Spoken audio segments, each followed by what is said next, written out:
Belajar matematika, asik dan kreatif bersama Apik. TPS UTBK 2020 ya. Dalam bahasa Inggris, kuantitatif gimana caranya? Wow. Nah, yang kayak begini nih Paman, yang ngeri. Karena soal ceritanya panjang sekali, jadi sangat sulit gimana. Ya oke, kalau yang ngeri kayak begini, kita harus tetap waspada. Wah, aduh. Waspada gimana ini? Oke, kita akan coba cek intinya ya. Which of the following conclusion is well supported by the data? Jadi mana dari pernyataan berikut kesimpulan ada disupport oleh data? Di sini pilihannya A, B, C, D panjang, kemudian yang diketahuinya panjang. Oke, kalau gitu kita cek ya mana konklusinya. Pertama kita baca dulu kalau gitu.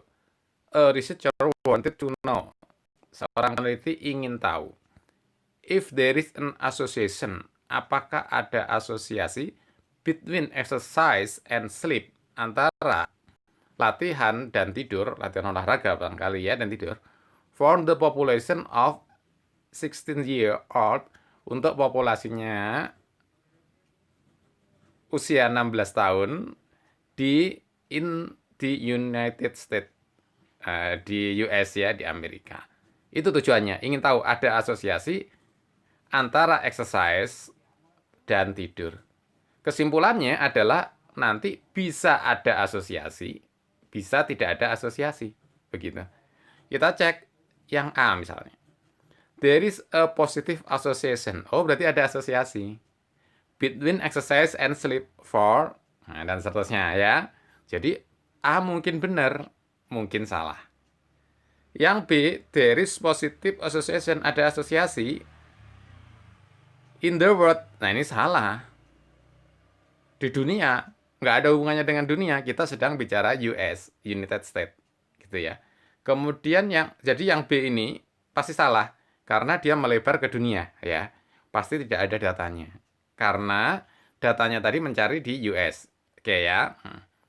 Yang C, using exercise and sleep as defined by the study, oke, an increase in sleep is caused by, nah, di sini disebabkan oleh, ini pasti salah karena hubungan causality, sebab akibat. Padahal penelitinya hanya mencari asosiasi. Ya, hubungan saja. Kalau sebab akibat akan lain persoalan. Gitu ya. Maka yang D juga salah, Paman. Salah. Salah juga karena sebab akibat. Jadi yang benar pasti yang A, yaitu there is a positive association. Jadi hanya ada dua kemungkinan kesimpulan. There is positive association atau there is no positive association. Jadi ada positif atau tidak ada positif asosiasi. Dan itu harus di United States. Gitu ya. Loh, berarti nggak perlu dibaca isinya banget-banget, Paman. Ya, setelah itu kalau masih ada waktu, mau dibaca juga boleh. Oke ya, kalau gitu sambil kita baca, coba. Biar lengkap. C, obtained survey respond, dia mengadakan survei respon from a random sample of 2000 United States 16-year-old. Jadi sampelnya 2000 anak umur 12 tahun di Amerika. And found convincing evidence of a positive association. Dan menemukan bukti yang menguatkan adanya positive association, hubungan positif, between exercise and sleep. Tuh kan, there is positive association. Gitu kan? Between antara exercise and sleep tuh. Kemudian ditanyakan, which of the following conclusion, di manakah kesimpulan berikut ini is well supported, didukung dengan baik by data, oleh data. Ya berarti yang A ini, United States. Yang B hampir benar, tapi karena in the world kita nggak tahu. Kan mereka membatasinya di US. Kalau yang C tadi salahnya apa? Using exercise and sleep as defined by the study. Wah, ini kayak keren ya. Menggunakan definisi exercise dan sleep. Nah, latihan dan tidur yang didefinisikan oleh studi, keren. An increase in sleep, nah, penambahan dalam tidur, is caused by an increase in exercise, disebabkan oleh penambahan dalam latihan. Untuk for 16-year-old in the United States, untuk anak-anak usia 16 tahun di Amerika. Nah, di sini kesalahannya tidak tahu ada cause disebabkan. Ya, ini salah, sebab akibat. Karena memang tujuan awal hanya asosiasi. Begitu juga yang D, ini salah. Sudah pakai hubungan sebab akibat, kemudian in the world lagi di dunia. Ya nggak tahu di Indonesia atau di Malaysia, atau di Arab, di Singapura, ya nggak tahu. Karena tidak diambil sampelnya. Oke, jadi yang A gampang sekali, Maman. Iya, sip. Belajar matematika, asik dan kreatif bersama Apik. Ini juga panjang, Maman, ceritanya. Tapi gimana ini? Oke, kita akan fokus juga ya. Triknya Paman Apik, fokus juga ya. Oke. Which of the following equation represent the class model of the population? Nah, populasi. Populasi itu yang A pasti salah. Tidak begini rumus populasi. Karena populasi itu harus ada pangkat. Yang B pasti salah. Ini 12N, ini juga salah. Nah, yang C mungkin benar karena ada pangkat. Yang D juga mungkin benar. Begitu. Oke. Nah, kalau N ini menyatakan waktu, nah biasanya N waktu atau T ini, N year, maka memang ada pengalinya. Pengalinya pasti ada pembaginya. Yang benar haruslah yang D. Kalau yang C, sangat sulit. Apalagi N-nya itu N waktu, N year. Karena kita butuh periode. Butuh periode. Gitu ya. Jadi yang benar harus yang D. Lo nggak perlu dibaca nih, Paman. Ya tidak harus dibaca-baca amat. Tapi kalau mau dibaca beneran juga boleh. Oke? Yuk, kita coba baca kalau gitu ya. Apakah benar yang D? A biology class at Central High School. Nah, ini kelas biologi di Central High School.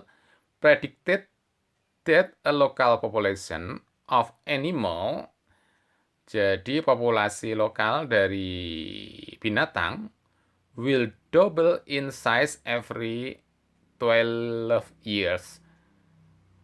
Berlipat 2 kali ukurannya setiap 12 tahun.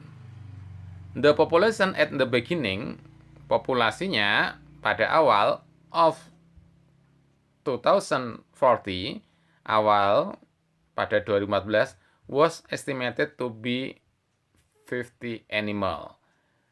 Diperkirakan 50 binatang. If P represent the population, N year, jika P adalah mewakili, menunjukkan populasi N tahun, after 2014, setelah 2014, then which of the following equation, nah ini ya, maka mana persamaan berikut menyatakan represent the class model of the population over time. Model untuk kelas tersebut populasinya setiap waktu. Bukan populasi, harus pangkat. Ya. Dan karena ini double tiap 12 tahun, maka dia pasti 2 pangkat. Nah, ini kan 2 double kan, 2 pangkat. N per 12. Pasti begitu. Karena setiap 12 tahun. Jadi ketika 12 tahun, nanti ada 12 per 12. 1. Gitu ya. 12 per 12 kan 1. Kalau 12 per 12. Jadi 2 pangkat 1 kan 2. Kalau 24 tahun, berarti N-nya 24 ya. 24 dibagi 12. 24 bagi 12 berapa? 2. 2 pangkat 2. 4. Berarti kalau 24 tahun, itu 4 kali. Karena sudah kali 2 kali 2. Gitu ya. Jadi benar N per 12. Kalau 50-nya apa, Paman? Kan awalnya ada 50 animal ketika 2014 itu. Maka harus dikalikan dengan 50. Begitu. Ya.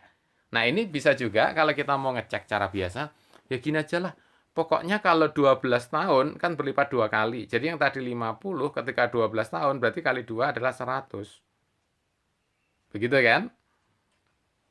Kalau 12 tahun, ya coba saja.